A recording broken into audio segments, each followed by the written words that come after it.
खबर गाजीपुर से है, जहां उत्तर प्रदेश के राज्य मंत्री असीम अरुण ने मीडिया से बातचीत के दौरान एनडीए बनाम इंडिया की लड़ाई के सवाल पर बयान देते हुए कहा कि एनडीए का मूल सिद्धांत है सबका साथ सबका विकास, जबकि इंडिया का उद्देश्य सिर्फ मोदी हटाओ है। राज्य मंत्री असीम अरुण ने कहा कि मोदी जी पूरे देश के कल्याण के लिए काम कर रहे हैं, जबकि इंडिया के पास मोदी विरोध के अलावा कोई योजना ही नहीं है। असीम अरुण ने कहा कि आज देश की राजनीति वोट बैंक पर नहीं बल्कि काम पर आधारित है और पूरे देश की जनता समझदार है। असीम अरुण गाजीपुर में अमृतकाल में सहभागिता कार्यक्रम में शिरकत करने पहुंचे थे।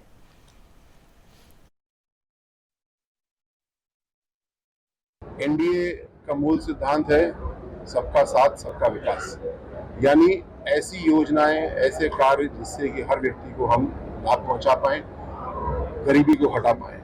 और इंडिया का एक ही उद्देश्य है कि मोदी हटाओ। तो जहां मोदी जी पूरे देश के कल्याण के लिए काम कर रहे हैं, इंडिया के पास कोई योजना नहीं है सिवाय मोदी जी का विरोध करना। ये भारत की जनता, उत्तर प्रदेश की जनता बहुत होशियार है, इसको देख रही है और इसका कोई भी प्रभाव नहीं पड़ने वाला है, क्योंकि आज पूरे देश की राजनीति वोट बैंक पे आधारित नहीं है, काम पे आधारित है। आज योगी जी को दोबारा मुख्यमंत्री क्यों बनाया गया? क्योंकि उनके काम को देखते हुए। यही गाजीपुर में जहां पे माफिया का राज हुआ करता था, आज यहाँ पे सुरक्षा का माहौल है। एक्सप्रेसवे आ चुका है, इंडस्ट्री आ रही है,